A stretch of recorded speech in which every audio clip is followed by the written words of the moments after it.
Bonjour à tous et bienvenue dans ce nouvel épisode d'ITV Light. Donc aujourd'hui nous sommes dans le studio d'Epilight et nous recevons monsieur Loïc Blé qui est enseignant-chercheur à l'EPITA Lyon. Bonjour Loïc. C'est faux, je suis pas chercheur.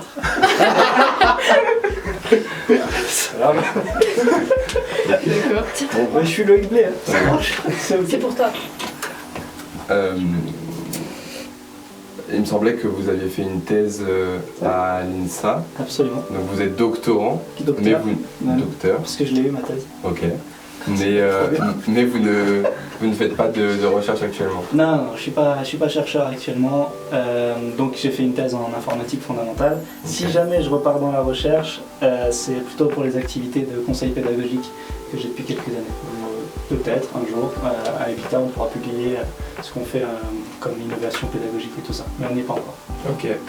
Du coup, j'allais en venir. Depuis quelques années, vous avez pris un rôle du coup à ce sujet-là. Donc, vous êtes devenu conseiller pédagogique. Est-ce que vous pouvez nous en dire plus sur ce nouveau rôle? Ouais, bien sûr. Le commencement, c'est un message sur Discord de Bachar Dudine qui me dit si je suis motivé pour faire des nouveaux trucs, développer les potentialités. Et j'ai répondu oui avant de savoir de quoi il parlait.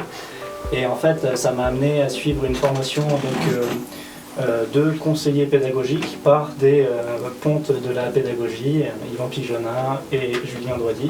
Donc c'est une formation sur 6 jours répartie sur un an et dans laquelle on réapprend les fondamentaux de la pédagogie. On voit comment accompagner des enseignants dans l'amélioration de leurs enseignements et ainsi de suite, avec notamment ce qui s'appelle les analyses approfondies d'enseignement. Ça, c'était la formation que j'ai suivie. Et à l'issue de ça, on a commencé à s'organiser à EPITA pour justement avoir une équipe de conseillers et conseillères pédagogiques qui puissent réfléchir à ces questions-là, aider nos enseignants à améliorer leurs enseignements. Et ça se met en place donc, depuis 2-3 ans maintenant à EPITA. Et entre les formations à la pédagogie qu'on propose, ces analyses approfondies d'enseignement, et puis plus de travail sur des gros chantiers de fond comme l'approche par compétences notamment. J'ai rien d'autre qui me vient en tête, mais on aide au sein du Teaching Lab, l'endroit dont font partie les conseillers et conseillères pédagogiques. On se retrouve là-dedans à aider sur beaucoup de chantiers et tout ça. Voilà. Ok, super. Donc vous, votre truc, au-delà de l'informatique, c'est la pédagogie. Ouais, j'enseigne l'informatique, donc depuis que je suis à EPITA. Et en même temps, maintenant j'ai une charge d'enseignement aussi envers les enseignants d'EPITA, en faisant donc, les formations aux profs. Je suis enseignant des deux côtés maintenant. Côté étudiant, vous me voyez pour ce qui est de l'informatique fondamentale généralement, et côté prof, il me voit pour la pédagogie. Sachant que les assistants, les YACA, les ACU, on les forme aussi à la pédagogie maintenant, donc ils me subissent aussi en formation comme ça. Okay. C'est intéressant. Intéressant. Et au-delà du côté plus professionnel, monsieur Loïc Blé, qui êtes-vous? Parlez-nous un peu de vous, de votre enfance, de ce qui vous a amené ici. Ok, on a combien de temps? Moi j'ai 36, bientôt 37 ans. Je suis un petit Parisien, mais il ne faut pas le dire trop fort, surtout à Lyon, c'est dangereux. Surtout quand les Parisiens ils veulent me récupérer, non, ça c'est dangereux. Je sais pas, on va faire un fast forward quand même, je sais pas, au fin du lycée. Oui. C'est pas mal? On peut y aller. Donc au début, je me suis retrouvé dans une classe prépa où j'ai fait des maths. C'est là où j'ai découvert l'algorithmique en classe prépa. J'avais pas l'option info, mais j'ai découvert l'algo et ça m'a éclaté le crâne. C'était trop bien, incroyable. Vous pouvez faire des processus qui font des choses, c'est génial. Et à l'issue de quoi, je suis pas passé en deuxième année. Je suis retourné à la fac. C'était le moment où il y avait une réforme à la fac qui était la réforme du LMD. Donc il y avait des difficultés à faire les équivalences et je me suis retrouvé en première année de fac à Paris 7. Et c'était un grand bonheur parce que j'étais le roi du monde après une année de prépa. C'était vraiment, vraiment facile côté maths pour moi. Je trichais, j'avais fait une année d'avance. Et par contre, j'y ai vraiment découvert l'informatique. Donc là, L1, L2 à Paris 7, c'était génial. Je me suis vraiment fait plaisir en informatique. Et j'ai entendu parler d'un moyen pour rejoindre l'ENS Lyon avec ce qui s'appelle le second concours, qui est un endroit qui est un moyen de rejoindre l'ENS Lyon qui n'est pas le grand concours réservé aux classes prépa. Et donc j'avais pile poil la formation qu'il fallait pour le réussir, je l'ai réussi, c'était très chouette. Et donc j'ai pu rejoindre Lyon et l'ENS Lyon à ce moment-là. Et donc en licence, c'est là où j'ai eu vraiment le socle fondamental sur l'informatique théorique, auquel vous n'avez accès qu'à les bribes qu'on vous donne à EPITA, qui sont les fondamentaux nécessaires pour bien mettre ça en place. Et ça, c'était passionnant. Après, j'ai fait une année Erasmus en Suède, à Uppsala, petite ville très étudiante, très sympa. J'ai adoré. Et retour en France pour finir le master à l'ENS, thèse à l'INSA Lyon. Et c'était chouette, ça aussi. Dur la thèse, mais intéressant. Programmation par contrainte, tout ça, on pourra creuser si vous voulez. Ouais, avec plaisir. Et c'était chouette. Ouais, donc après ça, en fait, j'ai fait semblant de passer les concours de l'éducation. J'ai surtout pris une belle année sabbatique, c'était génial. Ça a fait beaucoup de bien. Et après ça, donc, j'ai fait le concours CAPES et agrég. J'avais pas un niveau suffisamment blindé en maths pour réussir correctement l'agrég de maths. Donc CAPES, c'était très bien. Et je me suis retrouvé à enseigner à Dessines-Charpieu dans l'Est lyonnais. 1 an, et ça a été très dur pour moi. J'ai eu des classes qui n'étaient pas simples à gérer. Et c'est à ce moment-là où j'ai dit, de toute façon, j'ai pas envie de faire prof de maths. Moi, d'abord, je veux faire de l'informatique. C'est ça que j'ai envie d'enseigner. Et donc, je voulais passer éventuellement quelques années à enseigner à la fac ou autre. Mais la première opportunité que j'ai eue, c'était EPITA Lyon, l'ancienne directrice qui m'a... j'ai répondu à une de ses offres pour enseigner. Je me souviens, c'était THLR à l'époque, que je venais pour ça. Et en fait, au lieu de me parler de THLR, j'ai eu le droit immédiatement au poste que j'ai aujourd'hui, ou enseignant temps plein, EPITA, let's go. Et à l'époque, il n'y avait que la sup à EPITA Lyon, et je suis arrivé 1 an après la création d'EPITA Lyon. Donc, c'est l'année où il y avait pour la première fois l'ESP à Lyon. Incroyable. Il y avait tout à bâtir quand vous êtes arrivé. Ouais, c'était... Alors, tout à bâtir.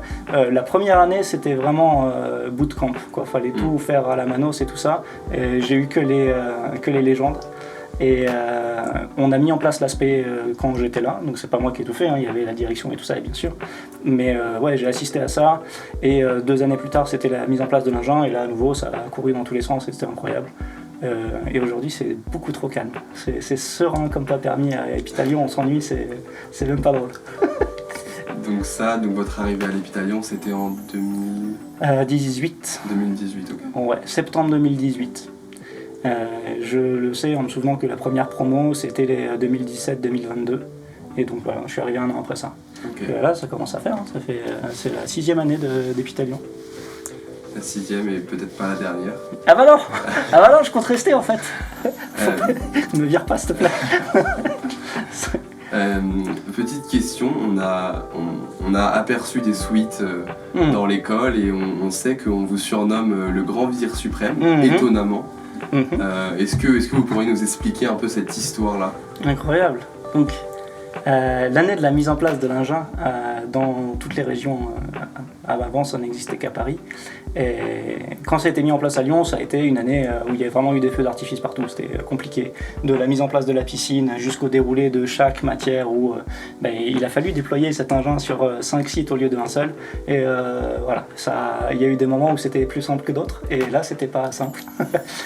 Donc tout le monde suait pour que ça marche, ça a fini par tomber en route, et c'était intense. Ça a quand même été des périodes, même pour les étudiants, qui étaient assez insécurisantes, ils ne savaient pas trop où aller. Et donc il y a eu ce moment où il y a eu un changement de direction à EPITA Lyon. L'ancienne directrice est partie, on a eu rapidement un nouveau directeur, Olivier Gendry, qui est encore là. Et cette étape de transition a été mouvementée, c'était compliqué.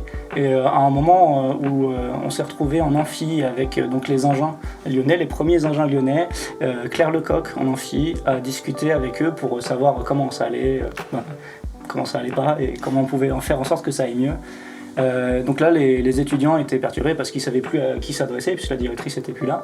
Et donc, moi je dis, moi je peux pas faire directeur, c'est pas mon boulot et j'ai pas envie de le faire. Par contre, et là je me suis souvenu d'un collègue de l'époque qui disait non mais pas directeur, mais tu peux faire grand vizir suprême, c'est bien.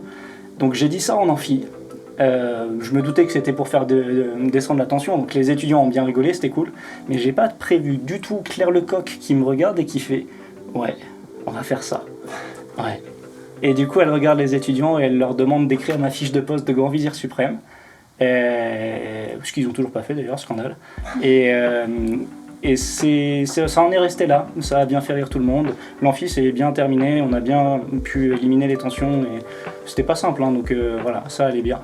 Et je sais plus, 1 mois et demi, 2 mois plus tard après, je vais pour aller en amphi, pour donner cours, parce qu'il y a besoin. Et là, je me fais stopper, mais littéralement, il y a Lowen Desmarais, bonjour Lowen, qui me stoppe avant d'aller en cours, qui me dit non, tu passes pas. Et il suit à grosse goutte en faisant ça, il était pas à l'aise. Donc je fais ok, il se passe quelque chose, je sais pas, ça a l'air grave, mais il se passe des choses, donc je me calme. Mais à un moment j'ai envie d'aller en cours quand même, donc là je vais y aller. Il fait ok, on y va, il me suit. Et là, tout l'amphi en pull grand vizir suprême. Donc ils avaient fait une mascotte avec un petit tigre, qui est une petite peluche qu'ils m'avaient offert pour le projet Tiger. Donc c'est la mascotte du projet Tiger, qui est sur le pull du grand vizir suprême. Surnom ridicule que j'adore parce que c'est ridicule notamment. Et donc voilà, ils m'ont offert mon pull du grand vizir suprême. Ils avaient des pulls d'adeptes du grand vizir suprême. Donc je me suis trouvé gourou de secte sans le savoir, c'est incroyable. Et voilà. Et depuis, ça a resté un peu plus tranquille, hein. Ça devient la légende qui se raconte d'année en année, mais qui diminue et ça me va très très bien. J'ai mon pull collector, il est incroyable. Et voilà. Une longue histoire, mais c'est la première fois que j'ai eu un surnom à Epita et c'est resté. Celui-là, ouais, je le garde. Impressionnant. Ouais. Et donc ce moment en amphi, ça fait plaisir de voir les étudiants qui sont reconnaissants de ce qu'on fait pour eux, et ça fait vraiment plaisir de voir que eux aussi ils étaient à flot, quoi. Ils tenaient dans la barque alors que ça bougeait beaucoup. Ça c'était un moment incroyable. Ouais. Au-delà de la petite peluche tigre qui vous suit un peu partout où vous allez, on vous a aperçu aussi avec une bouée canard notamment, et c'est une expression que vous pouvez employer souvent, donc pas tout le monde sait à quoi peut servir le canard en plastique. Est-ce que vous pourriez expliquer ça brièvement ? Alors, le canard avant tout c'est un concept, et ça vient de... Je reviendrai sur cette histoire de concept, c'est important. Mais et si vous cherchez ça sur internet, vous allez vraiment trouver les histoires de rubber duck debugging, donc débugage à base de canard en plastique. C'est une technique qui est utile pour ne pas embêter les gens à côté de soi, mais embêter uniquement un petit canard en plastique qu'on a gentiment déposé sur son bureau. Quand on a un bug en programmation, un truc qui aide énormément, c'est simplement de retracer les étapes de son code ligne après ligne en expliquant pourquoi on a écrit ce qu'on a écrit. Faire ça, rien que de vocaliser son problème, ça aide énormément à trouver des choses qui en fait on ne voulait pas faire. On prétend vouloir faire ça, mais c'est pas ce qu'on a écrit. Oups. Et le vocaliser, sans même qu'il y ait quelqu'un qui nous réponde, ça aide déjà à débugger dans beaucoup de cas. Et donc, à un moment de la piscine, généralement, on propose à nos petits engins d'apprendre à faire ça plutôt que d'embêter les assistants qui ont autre chose à faire. Et si ça vous permet de gagner en autonomie sur le débugage, c'est très bien, en fait, c'est une bonne pratique juste.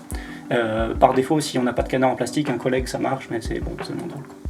Et donc quand je dis canard c'est un concept, et oui, si vous avez une boîte à chaussures et que vous avez vraiment envie de parler à une boîte à chaussures, ça marche aussi.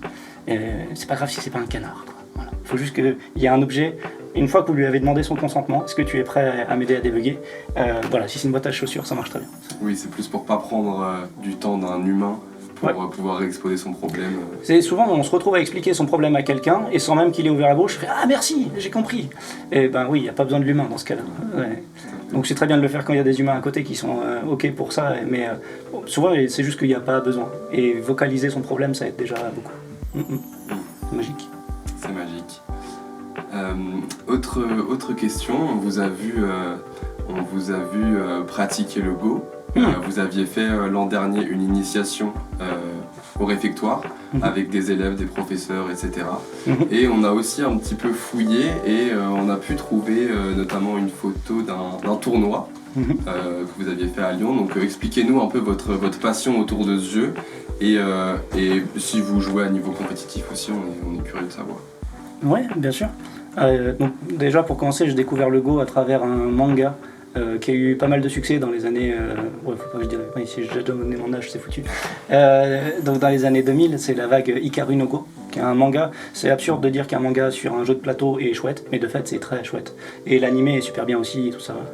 Ça chante très bien en karaoké, l'opening par exemple, incroyable. Donc dans ce cas-là, dans ce manga, on suit un petit gamin qui découvre le jeu de Go et qui va s'y passionner et tout ça.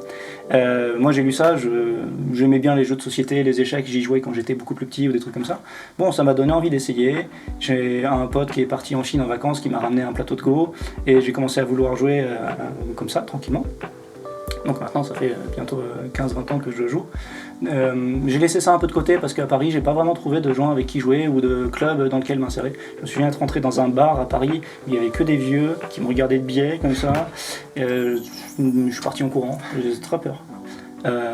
À Lyon, quand je suis arrivé à l'ENS par exemple, dans le foyer il y avait des plateaux de Go qui traînaient et très rapidement j'ai joué avec des potes et je suis arrivé au club de Lyon où j'ai été accueilli, c'était génial. Je me suis retrouvé dans des compétitions le lendemain à Grenoble parce que les gens ils m'avaient embarqué dans leur voiture, je comprenais rien, c'était trop bien, incroyable. Et donc j'ai pas arrêté depuis, le jeu est fascinant, passionnant, les règles sont élémentaires mais on s'y plonge dans le jeu, c'est incroyable, c'est d'une richesse folle. Et on apprend vraiment à jouer en 5 minutes. Pour finir une partie tout seul, il y a besoin d'un peu plus de temps. Mais du coup, comparé aux échecs où il y a besoin d'apprendre plein de règles et plein de déplacements, le jeu a une simplicité, le jeu de Go a une simplicité qui est vraiment très attirante. Le jeu d'échecs, il paraît que c'est bien aussi, il n'y a pas de problème. Mais moi, je me suis vraiment mis du côté du jeu de Go. Ouais, j'ai un niveau compétitif, donc ça fait 3-4 ans que je fais moins de compètes. Mais pour donner une idée, c'est un peu l'idée des ceintures dans les arts martiaux. Donc quand on commence, quand on apprend les règles, on donne un niveau qui est 20 Q. Ça veut dire je sais jouer une partie tout seul. Et plus on progresse, plus on arrive vers premier Q. Et la ceinture noire, c'est passer premier dan. Et après ça monte premier dan jusqu'à 8e dan, amateur, ce genre de choses. Il y a même des professionnels ailleurs dans le monde. On en a un qui est français, incroyable. Et moi je suis premier Q. Je suis le petit rageux juste avant la ceinture noire. Voilà, je suis là. Et ça fait 3-4 ans que je stagne là, ici. Donc c'est des rendez-vous au club de Go, c'est tout ça. Ouais. Okay.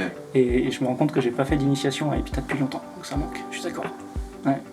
Et ça se caractérise comment pour passer première dan? Il faut accumuler un certain nombre de victoires contre des gens qui sont bien classés, c'est ça? Ouais, c'est vraiment le même système un système équivalent à celui des échecs, les ELO. Et c'est quand on joue des parties officielles qui comptent à cette échelle de niveau, si on gagne des points, si on perd des points. Si je gagne contre quelqu'un qui est beaucoup plus fort que moi, je gagne beaucoup de points et lui il en perd beaucoup, voilà, ce genre de choses. Et donc là, je sais pas, faudrait que je gagne 3-4 parties de suite contre des joueurs à peu près de mon niveau pour passer au niveau suivant, donc je suis pas très loin. Mais si j'en perds une ou deux, je recommence quoi. Et c'est... Ouais. Pour info, il y a le congrès européen de Go qui a lieu tous les ans, qui est la grande messe en Europe du Go. Et cette année, il est à Toulouse. Donc je vais aller faire un tour là-bas, ça va être très très bien. Je vais retrouver plein de copains. Super. Faut jouer au jeu de Go, c'est trop bien. Ouais. Moi, je joue un peu aux échecs. Mais j'avoue que le Go, j'avais fait un petit tour à l'initiation. Oui. Et c'est vrai que c'est agréable de pouvoir se lancer un petit peu avec des règles élémentaires, mais on comprend vite que si on veut faire des bons moves, c'est compliqué. En fait, il faut réfléchir. Ouais. Mais c'est comme les échecs. Ouais. Les échecs comme le Go, c'est des jeux où l'humain peut y passer sa vie et s'amuser, toujours découvrir de nouvelles choses. Donc de ce côté-là, on est très très bien. Ouais. Au-delà de tout ça, donc Monsieur Blais, on a parlé un petit peu de votre personnage, donc c'est de l'humour, des déguisements et de beaucoup d'autodérision aussi. Oui. On voulait à tout prix vous poser la question, posez-nous votre meilleure blague. La meilleure votre meilleure blague. C'est maintenant ou jamais. Je vais vexer toutes les autres blagues, on est déjà d'accord. On est d'accord. Ouais. On va faire un choix. Je pense qu'une blague canard, c'est important. Et j'avoue, là, j'hésite entre deux. Allez, on va prendre... Ça, c'est un truc que j'ai... On s'amuse comme on peut quand on est prof, hein. Que j'ai adoré faire quand je faisais les TP de programmation en sup-sp, notamment en sup, quand ils ne connaissaient pas encore très bien les sup et qu'ils sont un peu figés au début, ils ont peur, c'est rigolo. À la fin du premier TP, généralement, je balançais un grand en conclusion. Voilà, et n'oubliez pas, si vous voyez un grand canard blanc, c'est un signe. Merveilleux. T'es censé rire. Oui, il faut rire. Ouais. L'oiseau, oui. C'est l'humour. C'est ça. C'est incroyable. Les blagues sur les canards, c'est important. Vis-à-vis ce qu'on a dit juste avant. Ouais. Tout à fait. faut assumer hein, le fait que les gens rigolent pas. Et moi, je me nourris de ça. Ah oui. C'est très important. Mais oui, parce qu'il faut le savoir, du coup, Monsieur Blais, c'est un prof qui peut, du coup, à la fin d'un cours, lorsqu'on finit quelques minutes avant, sortir un carnet de blagues de merde. Pardon pour le. Non, c'est littéralement ça, il y a un emoji Et, caca sur le. Ouais. Et les citer une à une. Donc, Ça, c'est venu parce que les engins que j'avais en face de moi connaissaient toutes mes blagues. Il y a un moment, je suis limité dans les blagues nulles, tu vois. Et du coup, ils m'ont offert ce calendrier de blagues nulles. Et j'assume pas du tout de les lire, c'est vraiment mauvais. Et donc, je souffre quand je lis ça. Et il y en a une sur 10, 15 qui est raisonnable. C'est trop bien. Ouais, c'est de la souffrance pour tout le monde. On s'amuse quand on peut. vous avez une anecdote à nous raconter qui peut vous venir en tête? Anecdote whatever, Epita Ouais, peu importe, pas forcément lié à l'Epita. Ouais, mais c'est rigolo, Epita. Je vais vous donner un peu l'idée de l'ambiance qu'il y avait pour la mise en place de la piscine pour la première Inge 1 à Lyon. Donc c'est quelque chose que les Lyonnais ont dû entendre parmi les anciens au moins. On avait la salle machine où se passait la piscine qui n'était pas encore complètement câblée côté réseau. C'est maintenant la 201 qui est arrivée pour cette première piscine à Lyon. Et la piscine à Lyon démarrait du coup avec des étudiants qui amenaient leur PC portable. C'était comme ça qu'on a pu démarrer la piscine à Lyon, c'est avec certains étudiants qui devaient coder sur leur PC. C'est pas la piscine, hein, mais c'est comme ça qu'on a commencé. Et en fait, la baie de routage devait être connectée avec l'ancienne baie de routage qui était en 203, donc l'autre salle, l'ancienne, l'historique. Et on arrivait d'abord à faire passer un câble par le plafond et le câble est arrivé cassé et on s'en est rendu compte trop tard et du coup ça marchait plus. Donc ça a donné Loïc qui fait des allers-retours à la Fnac 2-3 fois pour acheter un câble suffisamment grand. J'ai finalement fini avec un RJ45 de 30 mètres et on a, au lieu de faire un câblage propre, le temps de la piscine et le restant de l'année, j'ai tenu je sais pas combien de temps ce truc là, on a gardé l'ancienne baie qui nous envoie un RJ45 pour aller abonder la nouvelle salle machine en 201. Et ce qui faisait que la baie de routage abondait 90 postes, un truc comme ça, ce qui était très très déraisonnable. Et ça s'est fait au 3e ou 4e jour de la piscine. Et là, les étudiants, ils me voyaient parler tout seul, crier dans les couloirs, enfin c'était... Voilà, mais gentiment, hein, en bonne humeur, c'était juste, il y avait pas mal d'énergie à dépenser pour que ça marche et le moment où ça a marché, j'ai pu dormir, je crois. C'était vachement bien. On vous imagine faire les allers-retours pour aller à la Fnac, aller chercher des câbles en super-héros, il faut sauver les engins. Il y a un moment, il fallait que ça marche. C'est vraiment pas une question de sauver quoi que ce soit, c'est juste qu'il y a besoin d'avoir un environnement de taf qui se respecte et voilà. On a fait des allers-retours, ça a fini par tomber en marche comme d'hab. Et maintenant ça marche plutôt bien. Maintenant c'est juste que ça marche beaucoup trop bien. L'équipe qu'on a à Lyon, elle fait plaisir. Et je regarde, hein, quand on a mis en place l'engin, la directrice était en arrêt maladie à l'époque, on a fait avec une chargée de scolarité et moi la mise en place de l'engin pendant 1 mois et demi, le temps que la directrice revienne et que ça aille mieux déjà, quoi. Et maintenant on regarde, il y a littéralement l'équipe, elle a quintuplé de volume et on a plein d'enseignants chercheurs en plus et enfin c'est incroyable. Ouais, ça fait 1 ou 2 ans où de temps en temps je regarde et je fais on n'a pas besoin de moi, vous êtes pas ok, vous êtes sûr ça va? Et en fait c'est juste qu'il y a des gens qui font le taf partout, c'est hyper agréable, ça fait vraiment du bien. Ouais, c'est mieux comme ça, que oui. La charge puisse être répartie. Bah, bien sûr, ça a été usant hein, la première engin, mais bon, c'est satisfaisant quand ça marche. Et aujourd'hui, je pense que vous avez une qualité de campus, de vie, de matos, de profs, d'administratif, de tout qui est largement bien. On est bien, alors ça c'est cool, ça fait plaisir. Ouais. Acheter des câbles, c'est cool. Autre question qui intéresse vraiment toute l'école. On voulait savoir votre position par rapport à la UNIXoire. Donc plutôt GNU ou POSIX, Monsieur Blais. Alors c'est très important, j'en doute pas. Je vais vous dire l'importance que ça a pour moi, c'est que avant d'arriver à Epitage, j'avais entendu parler de POSIX, mais 2 fois dans ma vie. Là où le projet GNU, ça me parle. C'est les libristes d'antan, c'est Stallman, c'est tout ça. Et du coup, sans hésiter GNU, mais parce que je connaissais que ça avant. Et j'ai découvert POSIX beaucoup plus avec 42SH, avec des trucs comme ça. Donc je doute pas que c'est bien, et que ça existe, et que ça marche. Mais ce dans quoi j'ai été nourri, ce avec quoi j'ai grandi côté informatique, c'est GNU. Voilà. Je suis d'accord, je partage ces valeurs. Je suis heureux dans ce cas. Et par contre, j'ai aucun argument à apporter au débat. Hein. C'est juste, voilà où je suis, moi, c'est GNU, et puis le reste, je connais moins bien. Fair enough. Merci Loïc Blais pour votre intervention. C'était un plaisir de vous avoir dans les studios d'Epilight. Ça fait plaisir d'être interviewé par mes étudiants, c'est cool. Ça fait plaisir de voir que ça se monte aussi et que vous faites des choses qui donnent envie de voir et tout. C'est hyper agréable. Continuez, trop bien. Merci.